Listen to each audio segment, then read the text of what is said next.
Hello. आता आपण बघत आहोत मी सावित्रीबाई ज्योतिराव फुले यांचा एपिसोड रिव्ह्यू. कालच्या भागात आपण बघितलं की सावी राधाला सती जाण्यापासून वाचवते. फौजदार येतात आणि प्रश्न करू लागतात की या मुलीला कोणी चितेवर रचलं होतं. तर कोणीही बोलत नसतं. तेव्हा फौजदार बोलतात की पाटील काय? तेव्हा पाटील बोलतात की माफ करा साहेब, पण गावात काही वंगाळ झालं नाही. तेव्हा फौजदार बोलतात की आणि झालं असतं तर ही मुलगी सती गेली असती तर काय झालं असतं? कोणी बोलत का नाही आहे? तेव्हा ते बोलतात की शास्त्री. तेव्हा शास्त्री पुढे येतात आणि बोलतात की पण प्रथा. तेव्हा फौजदार बोलतात कसल्या प्रथा? या गावात इंग्रजांचं राज्य शासन असल्यावर, इंग्रजांनी सती प्रथा बंद केली असल्यावर सुद्धा तुम्ही असे उद्योग करतायत. मी तुमची तक्रार करणार, म्हणून फौजदार बोलत असतात. तेव्हा ते सावीकडे बघतात आणि बोलतात की सावित्री, शाब्बास मुली, तुझ्यामुळे ही तुझी मैत्रीण सती जाण्यापासून वाचली.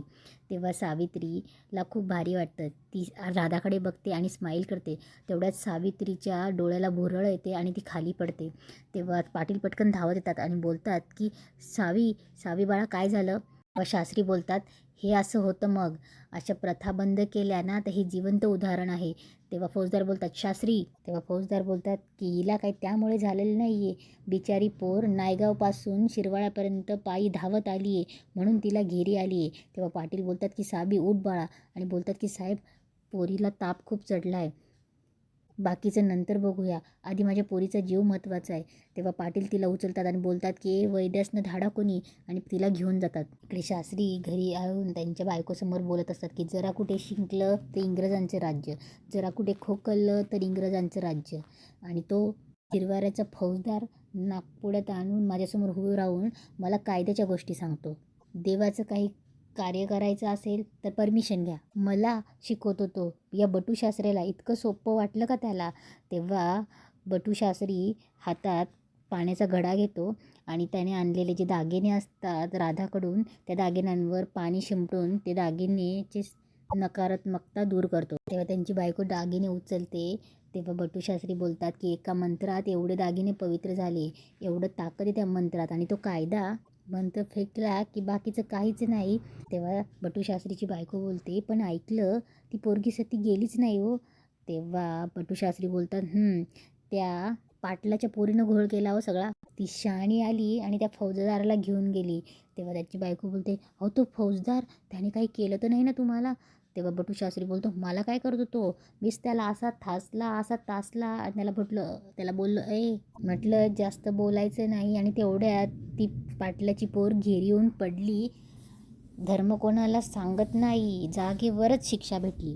तेव्हा त्याची बायको बोलते की अहो जरा दमानी घ्या, पाटलाची पोर येते. तेव्हा बटशास्त्र बोलतो, असेल मग काय झालं, गांडूळ कितीही ताणला तरी त्याचा शेषनाग होत नाही. पाटील झाला म्हणून काय झालं? आता बघाच, त्या पाटलाला आणि त्या पोरीला नाही आदिल घडवली तर बटूशास्त्री म्हणून नाव सांगणार नाही. इकडे सावी आजारी असते. तेव्हा तिची आई बोलते की सावी उठ ना गं. तेव्हा तिची आत्याही बोलते की लेकरा उठणार आहे, ते बघ चाटण करून आणले, चाटून खा. तेव्हा ती बोलत असते की तरी तुम्हाला सांगितलं होतं, लेकराचा तापवाड आहे, लक्ष ठेवा तिच्यावर. तेव्हा राधाही बोलते, सावी उठ ना गं, बघ ना मी राधा. तेव्हा आत्या बोलते, लेकरा उठ ना गं, उठावं थोडं, राधाबरोबर बोलत बस ना. तेव्हा ते सगळे शांत असतात. तेवढ्यात राधा डोळे उघडते. तेवढ्यात राधाची आई पळत पळत येते, राधे राधे करत. तेव्हा राधाही पळत जाते. त्या दोघी पटकन गळ्याशी गळा भेटतात. तेव्हा राधाची आई पटकन पाटीलचा पाया पडते आणि बोलते की पाटील, आज तुमच्या लेकीमुळे माझी लेक वाचली. जर सती गेली असती तर मी कोणाकडे बघितलं असतं? तुमच्या लेकीचे उपकार मी आयुष्यभर विसरणार नाही. सोन्यासारखा जावाई गेला, पण त्याच्याबरोबर माझी लेक सती गेली असती तर काय झालं असतं? तेव्हा राधाची आई बोलते की पाटील, एक सांगते, आम्ही उद्या इथनं जाणार आहेत. राधाच्या सासूला सांगा की आम्ही राधाला घेऊन जातो. माझी लेक माहेरी राहील, माझ्या डोळ्यासमोर राहील. जर तिकडे सासरी राहिली तर तिचे हाल होतील. तेव्हा पाटील बोलतात, ताई ऐका, फौजदार येणार आहे म्हणे, कदाचित कोणावर केसही होईल, त्याच्यामुळे तुम्ही आजचं राहू द्या, उद्याला जावा. तेव्हा राधा पटकन सावीकडे पळत जाते आणि बोलते, सावी मी जाणार आहे. इकडे आत्या रक्तचंदन उगाळून सावीसाठी लावत असते. तेव्हा पाटील येतात आणि बोलतात की काय करतेस? तेव्हा आत्या बोलते की पोरीनं व्याप वाढून ठेवलाय, रक्तचंदन उगाळते, पायाला लावलं का जरा ठणका कमी होईल. तेव्हा पाटील बोलतात, खूप गुणाची ग माझी पोर. एका धावात 2-2.5 मैल जाऊन एका दिवसात 2-2.5 मैल जाऊन तिने शिरवाळ गाठलं. तेव्हा आत्या बोलते, कशाला? गावाला बिलामत आणायला अख्ख्या गावावर बेड्या पडल्या असत्या. तेव्हा पाटील बोलतात, नाही अक्का, उलट आपल्या सावीमुळे अख्खा गाव वाचला आहे रे. पण पोरीच्या जातीनं असं मोरं मोरं करू नये, पोरीला धाकात ठेवायला पाहिजे. तेव्हा पाटील बोलतात, त्या अश्राप राधाचा जीव वाचवला ते नाही दिसलं तुला? तेव्हा आत्या बोलते, आता जानकी माणसं असताना लहान्यांनी मध्ये पडायची काय गरज आहे? आता त्या बटू सासऱ्याला दुखावून चालणार आहे का रे? हे नाही आवडलं मला. अख्ख्या गावाचं पान त्यांच्या बिना हालत नाही. अरे धर्माला आडा आडेलं लोकाला चालत नाही रे, त्यामुळे लोक चिडतात आणि अशानं पोर डोळ्यावर येईल. तेव्हा पाटील बोलतात की चल मी झोपतो आता. तेव्हा आत्या बोलते, ऐक, झोपताना सावध झोप बर का. तेव्हा पाटील बोलता, मला कसलं भय आहे का राधाला जाऊ दिलं म्हणून गावची लोक मारायला येणार मला? तेव्हा आत्या बोलते, तुझं तर काहीतरीच रे, गाय व्हायला आलीये, गोठ्याकडे लक्ष ठेव, जमीन हुंकते. तेव्हा पाटील हसतात आणि बोलतात की मग असं सांग की अख्खे बघ. दुसऱ्या दिवशी सकाळी सावी लाकडं घेऊन येते आणि अंघोळीला पाणी ठेवत असते. तेव्हा सकाळी वासुदेव येतो. वासुदेवाला लक्ष्मी धान्य घालत असते. तेवढ्यात अक्का त्या धावत येते आणि बोलते की लक्ष्मी, अगं लक्ष्मी, गाय व्याली, कालवड झालंय. तेव्हा लक्ष्मी बोलते की हे तर लय भारी झालं, वसुदेव दारात आला आणि गाय व्याली. तेव्हा ती बोलते, सावी, अगं सावी, गाय व्याली. तेव्हा सावी बोलते, गाय व्याली? तेव्हा सावी पळत पळतच जाते. तेव्हा लक्ष्मी बोलते की काल परंतु चालता येत नव्हतं, आता बघा कशी पायाला भिंगरी बांधली ती. सावी जाते तेव्हा तिची 2 भावंडं तिथे बघत असतात. तेव्हा सावी बोलते की मला जो कलर हवा होता तोच कलर घेऊन आलाय हो. तर तिचे भाऊ बोलतात की आक्के, आता मी तालमीला जाणार, आपल्याला रोज दूध प्यायला भेटणार. तर सावी बोलते, पण याचं नाव काय ठेवायचं आपण? तेव्हा एक भाऊ बोलतो, आपण हरणी ठेवू, हरणी. तेव्हा सावी बोलते, न गं. तेव्हा एक भाऊ बोलतो, आपण तांबू ठेवू, तांबू. तेव्हा सावी बोलते, तांबू न गं. सावी बोलते, आपण हिचं नाव नंदिनी ठेवू, नंदिनी. तेव्हा तिचा एक भाऊ बोलतो, न गं, हरणी ठेवू. एक भाऊ बोलतो, न गं, तांबू ठेवू.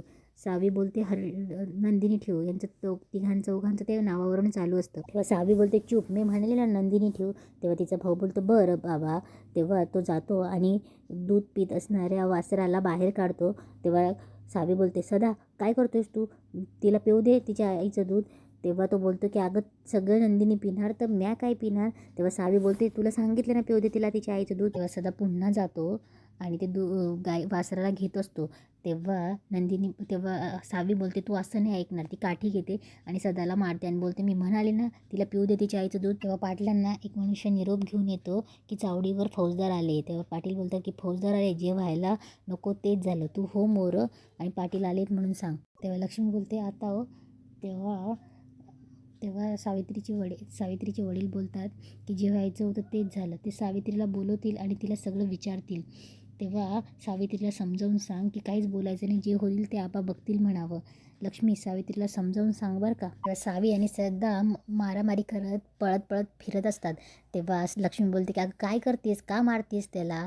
तेव्हा सावी बोलते की अगं आई, तो वासराला त्याच्या आईपासून दूध प्यायला मना करत होता, मला नाही आवडत बरं का, कशाला वासराला त्याच्या आईपासून दूर करायचं? तेव्हा लक्ष्मी बोलते, हो का, तुला माहिती आहे का फौजदार आलाय गावात? तेव्हा सावी बोलते, अरे वा, आता शास्त्री बुवाला बेड्या. तेव्हा सावी उड्या मारायला लागते. लक्ष्मी डोक्याला हात लावते आणि बोलते की चल जा खेळायला, मला माझं काम करू दे. इकडे फौजदार बोलत असतात की कालची सतीची बातमी पुढे सरकारपर्यंत गेली आहे म्हणे. ज्यांनी ज्यांनी याला बोट लावलं आहे सती जाण्याला त्याला सगळ्यांनाच खडी फोडायला पाठवतो. तेव्हा तिथला एक मनुष्य बोलतो की परंतु फौजदार साहेब, गाव कोतवालाकडे अशी कोणाचीही साक्ष नाही. तेव्हा फौजदार बोलतात, साक्ष कशाला पाहिजे, मी स्वतः प्रकार डोळ्यांनी पाहिला आहे. इकडे शास्त्री बुवा आणि पाटील येत असतात आणि शास्त्री बुवा बोलत असतात की पाटील किती उशीर केला हो, इथे माझं सगळं काही गडबड झाली होती. तेव्हा ते दोघं बोलत बोलत येत असतात आणि सांगतात की पाटील लक्षात ठेवा, धर्मापुढे काही बी नाही. तेव्हा पाटील येताना फौजदाराला रामराम घालतात. तेव्हा फौजदार बोलतात, राम राम, सतीबद्दल बोला. तेव्हा पाटील बोलतात, सतीबद्दल? तेव्हा फौजदार बोलतात, गावात सती जाते आणि तुम्हाला मला कळवा असं बी वाटलं नाही? पाटील की करताय का नुसती तोंड पाटील की करतायत? तेव्हा फौजदार बोलतात, हाच तो बट्टी शास्त्राने यानेच राहताला भरीस पाडलं ना, आता शिक्षाही होणारच. तेव्हा पाटील बोलतात, सर पण फौजदार साहेब, गावात सती गेलीच नाही तर शिक्षा कसली? तेव्हा फौजदार बोलतात की राधाची आली ना यमुनाबाई, जे आहे ते खरं खरं सांगा, मग बघतो एकेकाकडे. तेव्हा यमुनाबाई बोलतात की काय तक्रार नाही आमची. तेव्हा फौजदार बोलतात की अहो असं काय बोलतायत, अहो तुमच्या मुलीला हे जाळायला निघाले होते आणि तुम्ही कोणाच्या दबावाखाली येऊ नका. तेव्हा ती पुन्हा बोलते की काय तक्रार नाही आमची, आम्हाला सोडा. तेव्हा फौजदार बोलतात की ती मुलगी कुठे आहे सावित्री. तेव्हा पाटील बोलतात की ती माझीच लेक आहे साहेब, पण तिची काय तक्रार नाही. तेव्हा फौजदार बोलतात की ती तुम्ही काय आहे नाही नाही सांगायचं, तिला बोलवा, तिला घेऊन या. इकडे लक्ष्मी सावीला आवाज देते आणि बोलते की सावी हा चीक जा शास्त्री बुवाच्या घरी देऊन ये जा. तेव्हा सावी बोलते की त्यांच्या घरी कशाला, त्यासने आत्तापर्यंत फौजदारांनी पकडून नेलं असेल. तेव्हा आत्या सावीला हात लावते आणि बोलते की हे जरा बोलायचं तर चांगलं बोलत जाय ना. अगं गावाच्या ब्राह्मण आहेत त्यो आणि पहिला घास देवाला आणि दुसरा भूदेवाला, जा देऊन ये जा. पुन्हा एक मनुष्य सावित्रीला बोलवायला येतो आणि बोलतो की सावित्रीबाई साहेबांनी चावडीवरून बोलावणं आलंय म्हणून.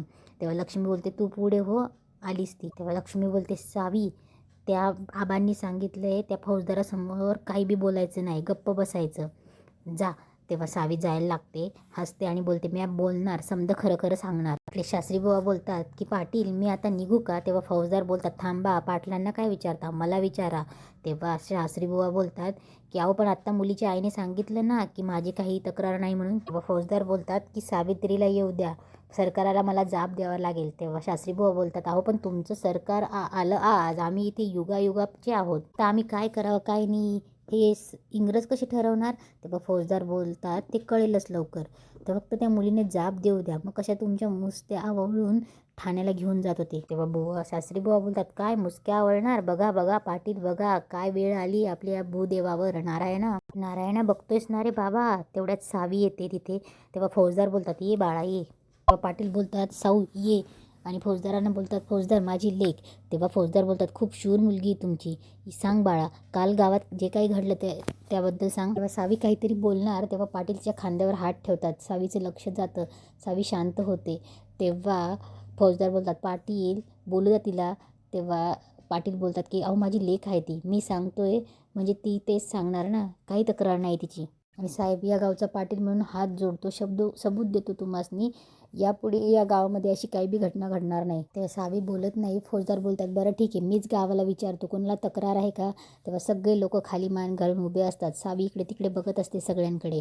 तेव्हा फौजदार बोलतात बरं ठीक आहे, आता मी तक्रार नाही असं मानतो, पण पुन्हा जर गावात असं काही घडलं तर कोणाचीही खैर होणार नाही. फौजदार निघून गेल्यावर सावी बोलते आबा तुम्ही मला बोलू का नाही दिलं. तेव्हा सावित्रीचे वडील बोलतात की साऊ बाळा सगळ्या गोष्टी सगळ्यांसमोर बोलायच्या नसतात, पण ज्याने चुकी केली त्याला शिक्षा नको का व्हायला. तेव्हा सावित्रीचे बाबा बोलतात की आपण या सगळ्या गोष्टी घरात जाऊन बोलूया. तेव्हा सावित्री बोलते की बाबा तुम्हीच म्हणतात ना की अन्याय नको कोणावर व्हायला. तेव्हा सावित्रीचे वडील बोलतात की हे बघ बाळा तुला राधाचा जीव वाचवायचा होता, तो वाचवलास का नाही, पण आता शिक्षा देणं हे आपलं काम नाही, चल घरात जाऊन बोलू. तेव्हा कुलकर्णी बोलतात की शास्त्री बुवा पाटलांमुळे तुम्ही वाचले. तेव्हा शास्त्री बुवा बोलतात की अहो कुलकर्णी असं कसं म्हणतात तुम्ही, खरं तर माझ्यामुळेच पाटील वाचले. माझं काही झालं असतं तर ब्रह्महत्येचं पातक हे पाटलांना लागलं असतं, कारण त्यांच्या या कार्ट्याने धर्मकार्यामध्ये बाधा आणली आणि माझ्यासारखे धर्माचे कार्य करणाऱ्या माणसाला हकनाक अडचणीत आणले, मग हे पाप नाही का. आता ह्या पापाचं प्रायचित्त. तेव्हा पाटील बोलतात प्रायचित्त. तेव्हा शास्त्री बुवा बोलतात की हो प्रायचित्त म्हणजे त्यांची ती जी गाय असते ती त्यांना दान करायला लावतात ते. आता पाटील दुभती गाय न्यायला येऊ कधी येऊ तेवढं फक्त सांगा, काचरा ढिलाच करून ठेवा. शास्त्री बुवा निघून जातात. तेव्हा सावीला खूप राग येतो आणि सावी मनात बोलते म्या बी बघते माझी गाय कोण आणि कसा घेऊन जातो ते. आणि इथेच आजचा एपिसोड संपतो.